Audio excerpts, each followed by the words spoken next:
I didn't feel good about it, but what's done is done.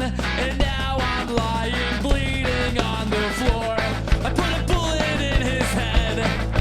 There was no hesitation, but you made it easy when you strapped his body to a chair. So say goodbye to everything you ever knew before, and I'd understand if you went running out the door. And I'll keep you safe, and no harm will ever come to you, I swear. And I'll kill if they even dare. I'll kill, I swear. Murder party. Let's start a cult. With Mr. Kool-Aid guy? Oh, yeah. Oh, yeah. Oh, beer down. We don't even know what we're doing anymore. Let's try this. I am lost. We're going to get this. How you doing? I'm doing great. How about yourself? I'm doing good. You are Your Highness, right? I'm Your Highness, and you are Boot. Boot. Welcome to Michigan Murders and Music, where we discuss murders in our gorgeous state, and we top it off with a little homegrown music, leaving you with a happy ending and on a good note. Thank you for allowing us to seep into your ears. But we have so many new listeners. We do. You guys, we've taken the summer off, and you just kept listening, and that was fucking awesome. Trish. We have Holly. Lexi Belfie. And a Daddy Smith. I knew you'd like that one. Thank you for giving me that one. We also have some old buds. Which are Ralph Boussard. Lisa Sage 313 Detroit. Katie Saunders. Mortician's Dream. Can we just talk about Detroit for a second? Oh, sure. I kind of like Detroit. Lions, Oh, them. Detroit I saw their Lions. drum line for the first time yesterday. I didn't you- realize they even had a drum line. You're so gay. What? Everybody's talking about the What do you mean football gay? guys, and you're like, oh my God, they have a drum line. That doesn't. We are winning. We are winning football. All right, you're if like, that makes me gay, oh my God, I didn't know they. they had a drum line. So fantastic. That's great. Okay. Do you have I have an explicit? explicit. Because I've already jacked it up. Oh, yeah, I have an explicit content warning that we need to hear. Her Highness may or may not utilize foul language, which may be offensive to certain adults, and certainly not appropriate for the younger adults or kids. Move them to a different room. Your kids shouldn't be listening to freaking true crime. Right? People, Right? think about the title. But if they Murders. just move them to a different room. Don't apologize.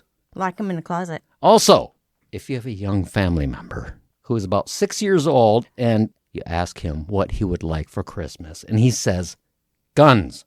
That's not on us. We do not approve. You must have let them listen to us. That's not okay. That's our opinion. Some people think it's fine for a 6-year-old to play with guns. We're- That's right. cool. It's your Right. It's It's United your States of life. America. We are in no way responsible for that kind of activity. But I will fucking swear about it. If your kid fucking shoots somebody, you bet your sweet ass I'm gonna fucking swear about it. She gonna swear, I'm too. gonna talk about it. Mm-hmm. I'm gonna talk about it. We would like to keep our podcast commercial free and independent. So if you're feeling a little tipsy, like I used to feel, you can check out our Like website. putting tips in a tip jar. Yeah, we have a tip jar. You can check it out below in the description, our website, wherever you can find us. Do us a favor and share us with a friend and follow us on all the places. Friends share with friends. Wherever. You share your drinks, you share your weed, you share your diseases, you share your songs. Speaking of which, share haircuts. who are we featuring? This week we are featuring Deerfield Run. They're a little country. I had to put something different in for once. We're Throw up heading, your hand, Boot. Throw the Okay, hand Norton up. Shores. We're over here, Muskegon area. West side of Michigan. Yeah, West Lakeshore. side. Lakeshore. Kind of Muskegon area, Kind of yeah. by this wart right here. And you but- guys, this story is going to piss you off. It's going to piss you off. I'm sure most of you murderific people have heard about this. Did you say murderific? Murderific. We're talking about Shanda Margaret Vanderark. Otis, number 783668. Date of birth, 3/11/19. 13. Get it? Detroit. Oh, yeah, 1979. And she's currently residing in Huron Valley Women's Correction Facility. Paul Fergeson, Otis number 784373, date of birth 4/10/2002, is currently residing at the Oaks Correctional Facility. I hate this woman. I fucking hate her. I'm just going to start out this story with I fucking hate this woman. Yeah, me too. Shanda Vanderark was born in Michigan in the year of 1979. She had an extremely fucked up childhood. If you want to go down that track, you can find generations of abuse. Not that it should ever be an excuse for what you're about to do. No, break the abuse cycle, bitches. Mm-hmm. Shanda graduated from Huntsville High School in the year of the Lord, 1997. Didn't look it up. Me neither, but I really wanted to say Huntsville for some reason. Nice. God, I don't like that word. Her first marriage would be to Timothy Eric Fergeson. Two of them moved to Oklahoma. Like the musical? Oklahoma? Uh-huh. Yeah. I don't know words. I don't know any songs from it. Otherwise, I'd bust I'd out in song. They would go on to birth 4 children together. Not allowed. Nolan, not in Oklahoma. It's not okay down there. Paul, Millie, and Timothy Jr. The first time Child Protective Services were called was in 2009 when Timothy was just 18 months old. Ugh, I'm going to light this joint. There would end up being numerous concerns regarding her children reported in Oklahoma all the way up until 2012 when Timothy was 5 years old. God. I know. We would like to think that Shanda turned her life around and got her shit together, if possible, to avoid CPS from here on out, but that is not how true crime podcasts work. We wouldn't be here talking about her if she turned her life around, guys. In 2012, Timothy Sr. filed for divorce from Shanda, and as usual, it was ugly. CPS was not involved somehow. I don't understand how that happened, but... People from the school district in Oklahoma did come forward during the divorce era with information about the children, though. They said that there were allegations against Paul having inappropriate relations with his younger brother and that they weren't allowed to attend the same schools together. If you guys didn't realize this, Shanda Vanderark is Paul's mother. So we have a mother-son duo today that is the problem. Obviously, his problem started back in the day. Like in school, they thought that Paul was SAing, sexually abusing his little brother. That was back in Oklahoma. Was a thing. That's okay. That's awful. We didn't personally dig deep enough to find the court documents on that information. It might simply be hearsay, but it's important to note. It turned out that Shanda just agreed to leave. Just leave her husband and her kids. How? I know. I'm just... I don't understand it. I think they must have just signed off papers and it didn't go through the court system. Okay. That's why CPS didn't get involved. Like they probably just did it. I don't fucking know. But somehow she just said, I'll leave. You can keep the kids. Left all parental rights to Timothy everything will Sr. be fine. Everything's going to be fine. You just watch. Shanda gives all parental rights to Timothy Sr. and agrees to move away. And she also agrees to 3 hours of supervised visits with her children per month. 3 hours per month? Yeah. I really miss you, kids. Yeah. Gee, I really want to be a mom. Smoking cigarettes. Yeah. Michigan gets Shanda back in 2012 when she moves by herself to Muskegon. It's such a lovely area. Oh, my God. Shanda eventually marries again to Adam Vanderark, and they have one young boy together. In 2019, Tim Sr. gets a hold of Shanda because he simply can't handle the two boys on his own. He rings up. He's like, I know you wrote off these kids a while ago, but I can't handle these kids anymore. Will you take these fucking kids off my hands? Paul's definitely old enough to be out in his home, but he refuses and argues a lot. And then Timmy... Well, Timmy is an autistic kid and has a lot of things that ride his back due to the diagnosis, and his family simply can't handle him any longer. I understand having an autistic child would be extremely challenging every single second of the day. But I cannot fathom just kind of shooing him from parent to parent and not caring about him. Oh, people are selfish. Despite the fact that Shanda had CPS involved since Timmy was 18 months old and she was forced to give up her rights to the kids, their dad just ships them up here to Michigan 7 years later. They also do this without any legal paperwork, which is weird to me. They didn't do the other stuff with legal paperwork. Right, okay. Leaving the right only along the lines. option for little Timmy was to be homeschooled. You can't enroll a child in school if you don't have any legal custody Of the said child. Yes. Besides, with his autism and whatnot, Shanda figured it would work out better to school him at home. We'll learn how she schools him. Oh, yeah. Fucking bitch. In 2018, Shanda received her bachelor's degree in criminal justice from Liberty University. Liberty, liberty, Yeah. liberty. Sounds like an ad line. Is there a duck involved or In some May- stilts? Who knows? In May of 2021, the family moved to Norton Shores, and I believe Shanda is now working as a law clerk for the county of Newaygo. At the time. So Norton Shores is just a little bit outside of Muskegon. She is working and going to school, raising their baby, when in January of 2022, Adam had Her a stroke. husband, yep.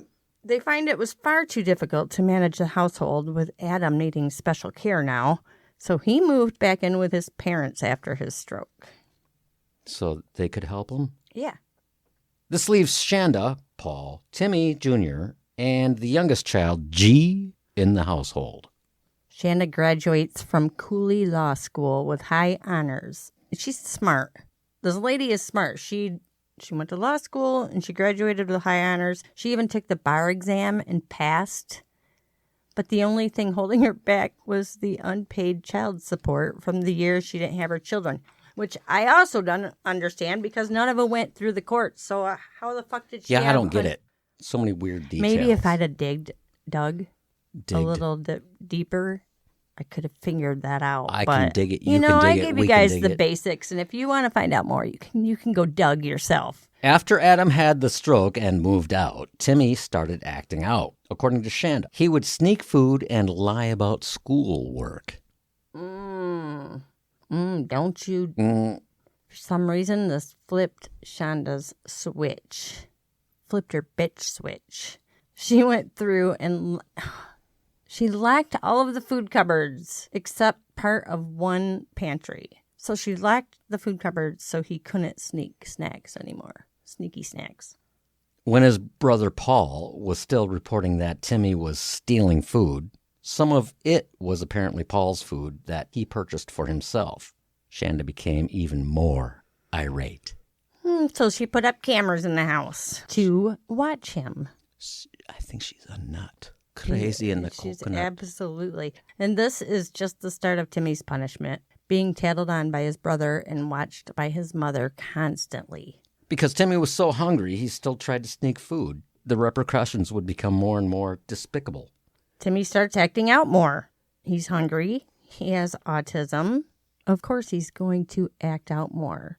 He does things, and this is according to his mom, Shanda, like loosening the screws in his bunk bed. He doesn't listen. He lies. He doesn't follow rules, and he has accidents, as in Pee-pee. pee-pee, poo-poo.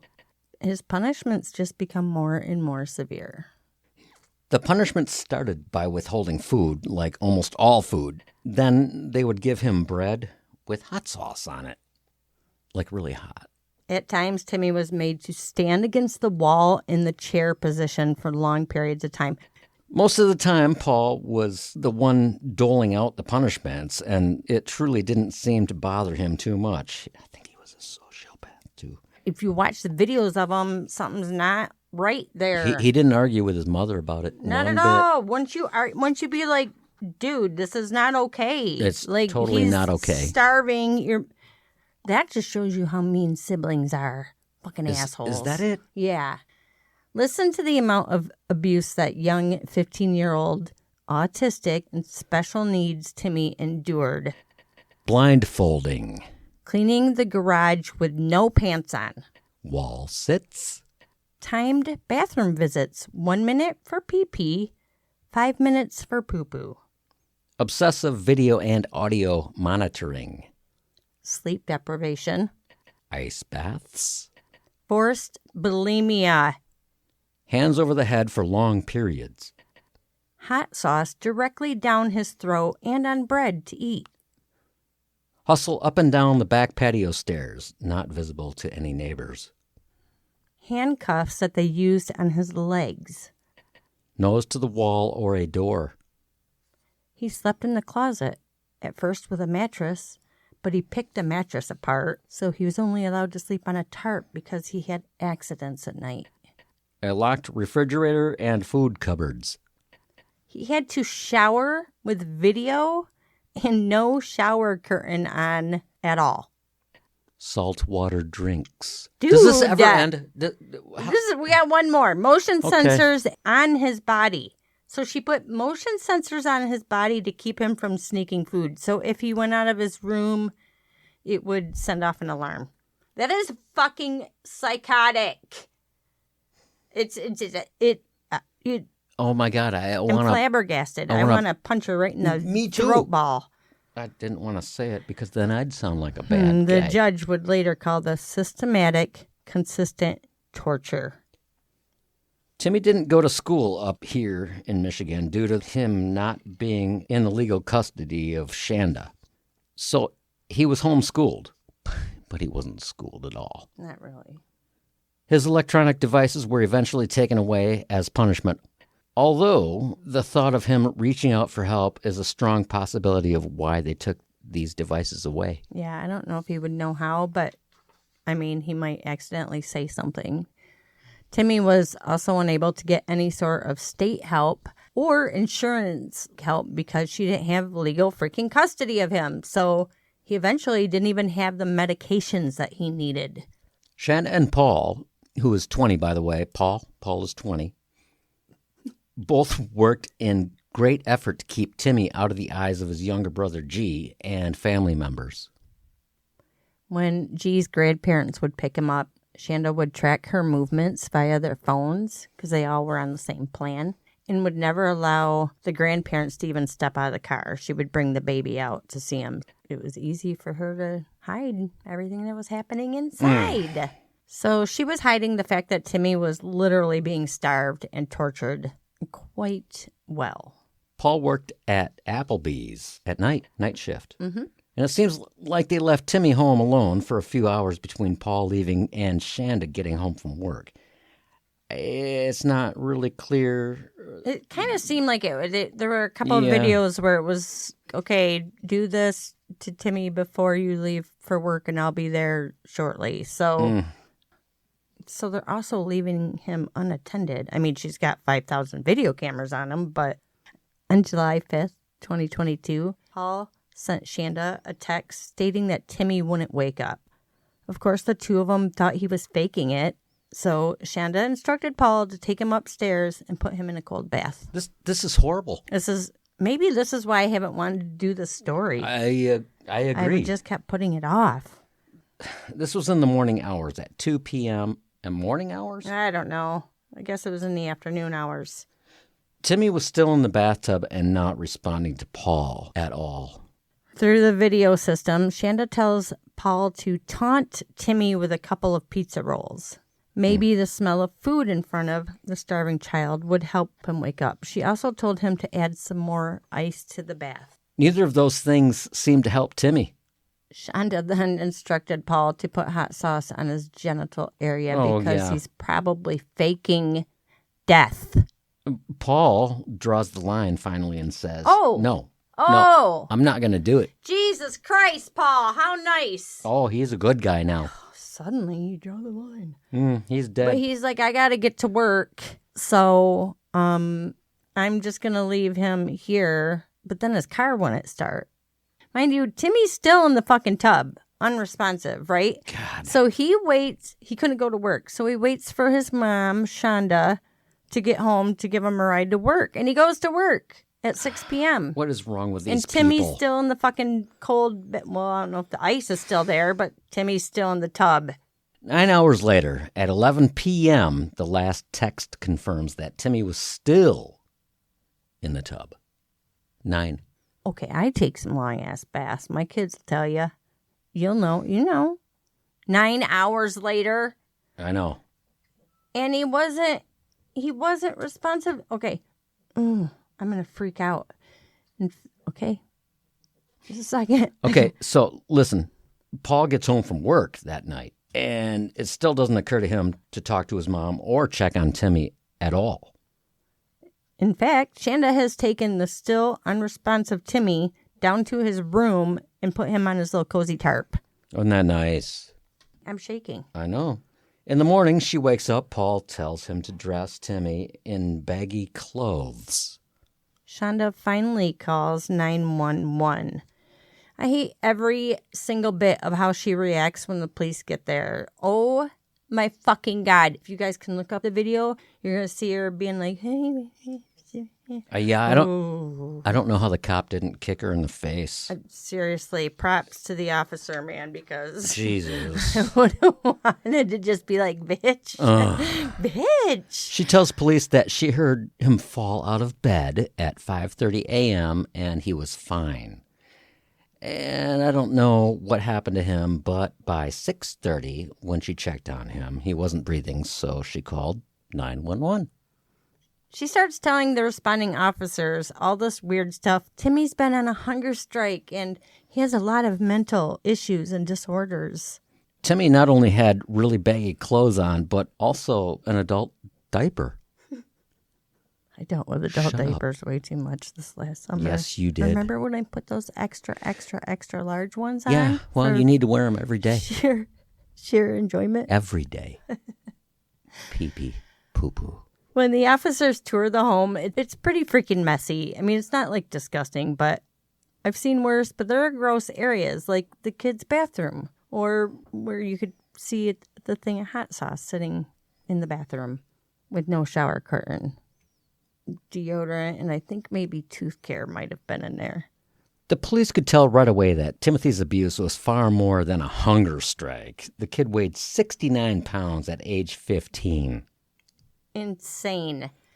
During their time at the house, when they are talking to Shanda, she does a lot of shoulda, woulda, couldas backpedaling. But she was pedaling herself into a hole, and she puts a lot of blame on Timmy himself. Can I say C-U-N-T? Yeah, you can say anything you want. The body of Timmy was removed from their home, and the officers left with loads of suspicion. 2 days later, on July 7, 2022, Officer Sean Stefanich kindly booked her. And he was far nicer to her than I think most people should have been. Detective Ryan Pieskey? Pieskey? Detective Ryan Pieskey interviews Paul and is beyond patient and amazing with his interview technique with Paul. Instantly, everyone wants to say that Paul is on the spectrum, and if you watch him, you do want to believe that. His mannerisms they're very different, and his reactions are really hard to explain. At one time, he will place both of his hands flat on the table directly in front of him, just one on each side. Weird. It creeps me out. I don't remember if he does end up getting diagnosed with anything, but it seems like something's not okay there either. So you thought that interview was quite enthralling? If you guys can watch it, watch it. Go watch his interview on YouTube because it's crazy. Paul is 20, but his behaviorisms and the way he talks is so off. It's hard to tell if it's from years of abuse or if something is just truly wrong with him. Paul was arrested a week later for first-degree child abuse. Shanda's trial began in December of 2023 with her sidekick and punisher, Paul, taking the stand against her. Psych evals are done on both people. Detroit's Dr. Colin King, psychologist, was able to evaluate Shanda. He stated that she is deeply disturbed, highly intelligent, manipulative. He ended with Shanda Vanderark isn't a normal person.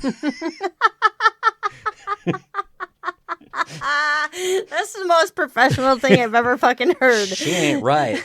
Dr. Shazer stated that Paul was predisposed to abuse independent of his mother's help.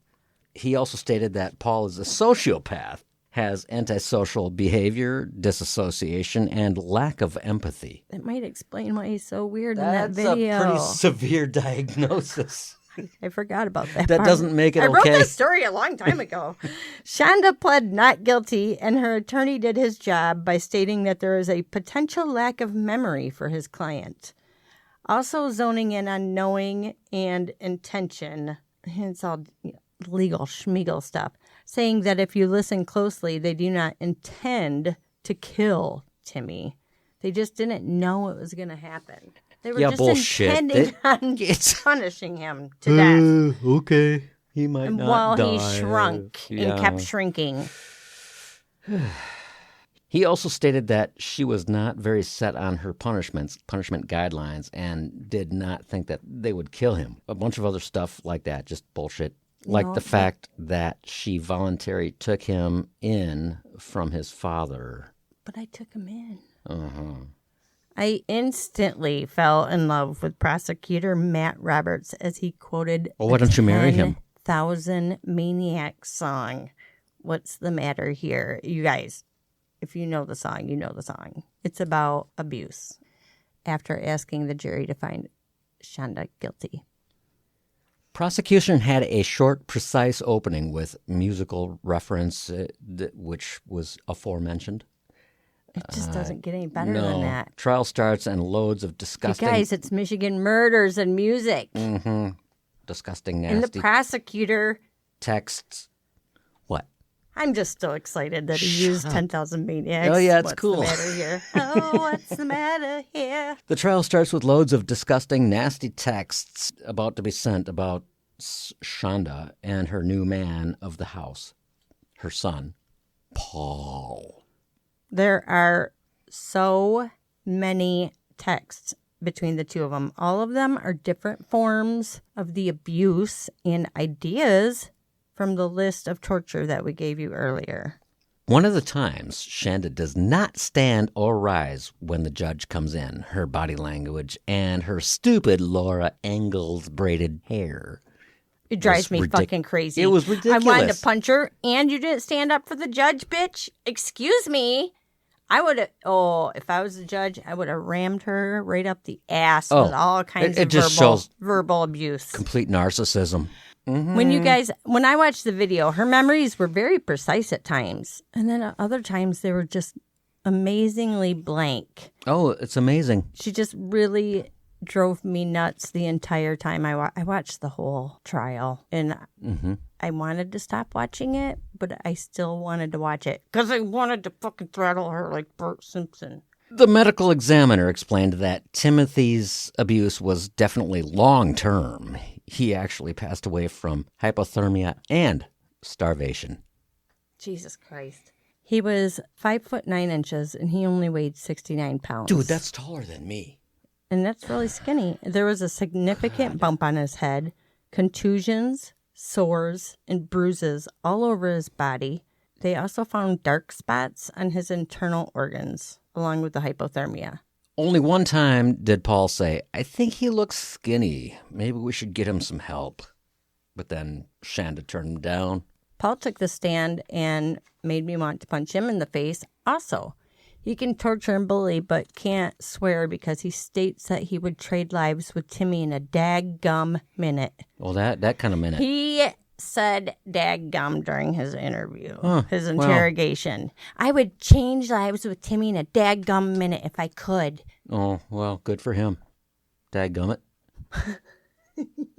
Paul basically points the finger at Shanda, and Shanda blames Paul for a lot of it. He did it. Mm-hmm. Yeah. like the handcuffs. Those are Paul's. Pointy. Shanda took the stand, and when the prosecutor slapped down the photo of Timmy, emaciated at 69 pounds, she instantly started fake puking. Oh. So she was like, "Hey, I'm going to throw up." Oh, well. That's one of the first videos you'll see if you look up this whole thing. And so fucking court was adjourned for the day, and she never stepped foot in the courtroom again because apparently you have a choice. She didn't need to be there. Dude. Good. No. She's not going good. down. What? Why is that a choice? You're being charged. You should have to fucking be in the courtroom. I don't know. I had no idea that you have a choice. I don't understand this. And somebody please tell me if I'm wrong or right. Mr. Harrington, Christopher Harrington, tell me all about this courtroom thing. Our attorney friend. Yes, because this pisses me off. You starved. You've been back in Oklahoma. You started this shit with Timmy. And you've been doing this since he was a baby. And now you're just going to be like, oh, I can't handle going to court after I've killed my child. No. Fuck you, bitch. Can I bring up another thing? Yes. But Okay. I'm going to get pissed again. Well, of course you are. Rightfully so. This is horrible. One of the worst ones I think we've done. This isn't, the Torture story. is horrible. This, Another Shanda moment was when she was being asked about disciplining her service dog. Would you ever use hot sauce to discipline your dog? She says, no, it never occurred to her to do such a thing to her dog. But to a... Drop the mic, Mike. You can do it to a kid, though. And you wanted Paul to put it on his penis, his genital area. Mm-hmm. Not that I'm Easy. wanting her to put hot sauce down the dogs, but it No, never hell no. occurred to her to do it to a dog, but it did occur to her to do it to a child. Like, Yes. what the fuck? Also, people, we are not talking about, I put that shit on everything. Red hot sauce? No. They were using a hot sauce called Elijah's Extreme Regret Hot Sauce, containing Carolina Reaper and Trinidad Scorpion peppers. You know the Scoville scale boot? The Yeah. hot scale? Yeah. 800,000 on the hot scale. Oh, my... I don't Makes understand that. Red Hot look like a little baby bitch. Which I am okay with, and it's still kind of hot to me. Absolutely. I put that shit on everything except my genitals. At some point, we hear from Paul's stepsister, I believe, and I'm not even sure if this was during interviews or on the stand. I honestly can't remember, nor can Her Highness. We talked about this. Yeah. I don't know. One of the siblings stated that Paul was a bully. He enjoyed being a bully, and he enjoyed picking on Timmy. In the end, we find out that schoolmates and coworkers didn't care for Shanda. She was negative, a bully, and a narcissist. She probably would have made a fine lawyer with those attributes. Testimony from an investigator told us of a video that he watched that was not allowed into the trial to save the jury some pain. Apparently it was pretty disturbing. He said after that long-ass tub where Timmy was acting unconscious, acting in quotes, when she put him in his closet, she said to him, "You are pathetic, but I already knew that." Later, adding, "You don't need to breathe through your mouth like you're being a dummy." He was already passed away, wasn't he? He was dead. I fucking hate her. Juries deliberated for only 1 hour before announcing their guilty verdict. Good job, guys. Good fucking job. I would have been like 5 minutes. Bam, she's guilty. Shanda was not in the room to hear it because she's a big fucking crotch. The jurors were polled. Why do they do that? I don't know. To me, it feels like it just puts a target on the juror's head. In certain situations, yeah. You know, you don't know. I don't want to tell you what I voted. Oh, That's secret. It's all video and all that stuff. It's all right out there for everyone to see. I don't like that. Shanda was sentenced to life without parole, with the judge going above and beyond the guidelines suggested and added first-degree child abuse, tagging on a good 50 to 100 more years. Oof. Nice. In a separate court date, Shanda lost the rights to her youngest child, G. He lives with his father until, unfortunately, he died from cancer. Now he resides with his grandparents. On December 21st, 2023, Paul Fergeson pleads guilty, giving him no trial, basically. Pussy. Paul, what were you going to say? No, nothing. Paul was sentenced on January 29th, 2024. The judge took no mercy on him at all. He helped tremendously in the trial of his mother, Shanda, but he also didn't lift a gosh darn finger to help his little brother. Paul was sentenced to a minimum of 30 years and a maximum of 100 years in prison. May he never, ever, ever get out. Can I read this one? Yes. He made a statement to the judge, but it sounded like a fill-in-the-blank form or a school assignment. What reasons are there? Blah, blah, blah. What words can I say? Blah, blah, blah. If I could, blah, blah, blah. I feel, blah, blah, blah. Correction of self, blah, blah, blah, blah, blah, blah, blah, Yeah. blah. Yeah. I highly encourage you guys to watch it. Luckily, there were people to stand up and speak on Timothy's behalf. Yes. His siblings stood up for him with much regret. These would be his half-siblings, basically. Regrets that they had not done more or been there for him more. They all refused to call Shanda mom, and none of them, including the youngest, G, want a thing to do with her now. Yeah. Of course, Shanda's lawyer was not thrilled to have to represent such a person. However, on court TV, he made the graceful statement that he took an oath to do his job and he simply had to separate his feelings. That'd be so hard. He stated Shanda's main statement to him the whole time was as follows. I only disciplined my child to the point necessary to achieve certain goals I was trying to achieve, and one was to get him to stop being so dishonest with me. The other was to get him to take care of his schooling. Oh, wow. She's exemplary. She really is. Oh. He mentioned after the trial is when the emotions come out. The lawyer is pretty amazing. If you guys watch him, any of the clips and interviews with him, he's just seems like a really cool, humble dude. Also amazing is Judge Matthew Cassell. You know, also who is amazing is Judge Matthew Cassell. I've never heard of a judge sound so empathetic and at times just outright angry, but he controlled himself through this trial the entire time. And you can really tell parts of this trial truly got to him, and he does not keep a poker face on and act all stoic. It's kind of fun to watch him.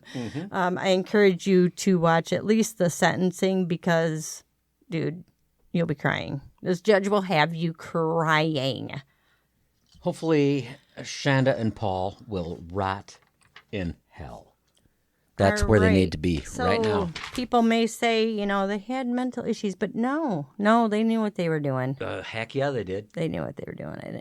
They were just evil, I don't evil people. ever want to do a story like that again. No. Bleh, bleh. Get it out of my mouth. Get it out of my mouth. Who are we featuring? This week we are featuring Deerfield Run. Deerfield Run is a Grand Rapids band that blends blues rock with a touch of country and a dash of funk, serving up an irresistible mix of music. It's pretty good stuff. Cheers. I'm going to drink my coffee and smoke my weed. Here's the song Good for you. Reckless by Deerfield Run.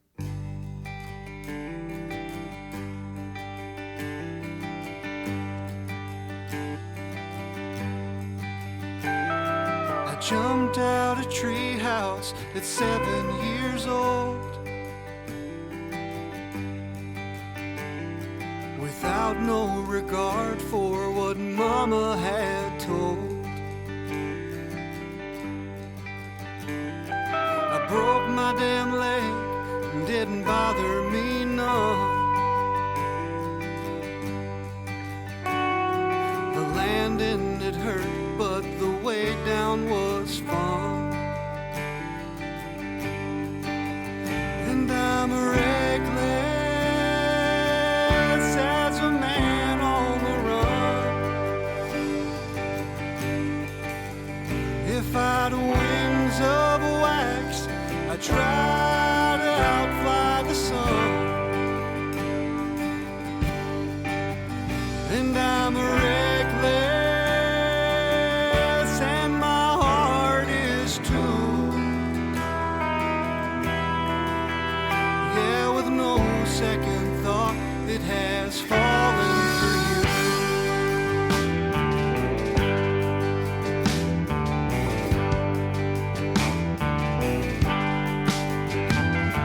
When I was a young man, I'd chase all the girls to get me some loving.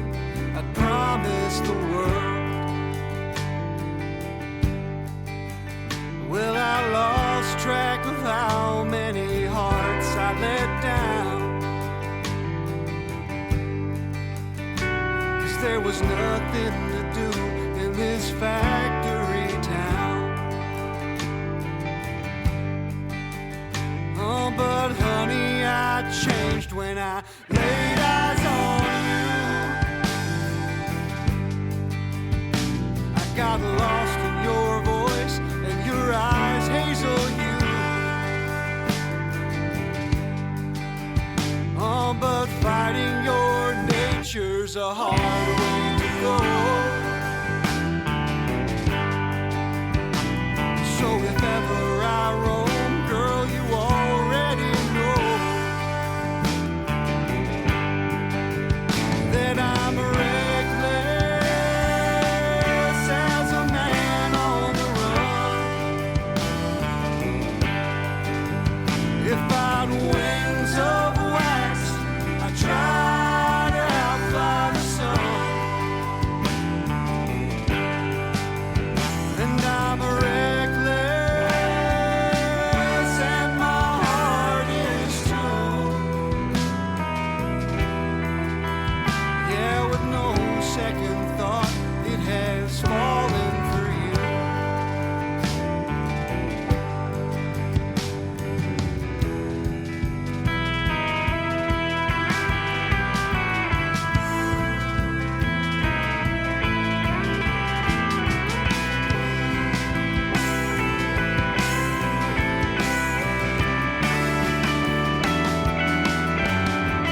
Oh, I'm reckless as a man on the run.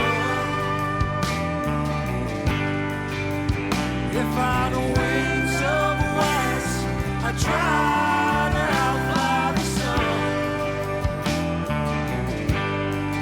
Oh, I'm reckless, and my heart is too. Yeah, with no second thought, it has fallen for you.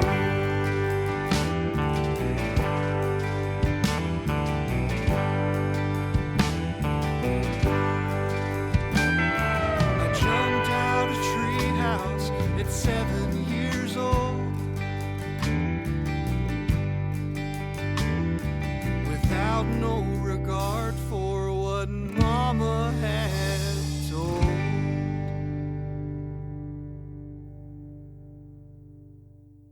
Thank you for choosing Michigan Murders and Music. Please rate the show wherever you listen.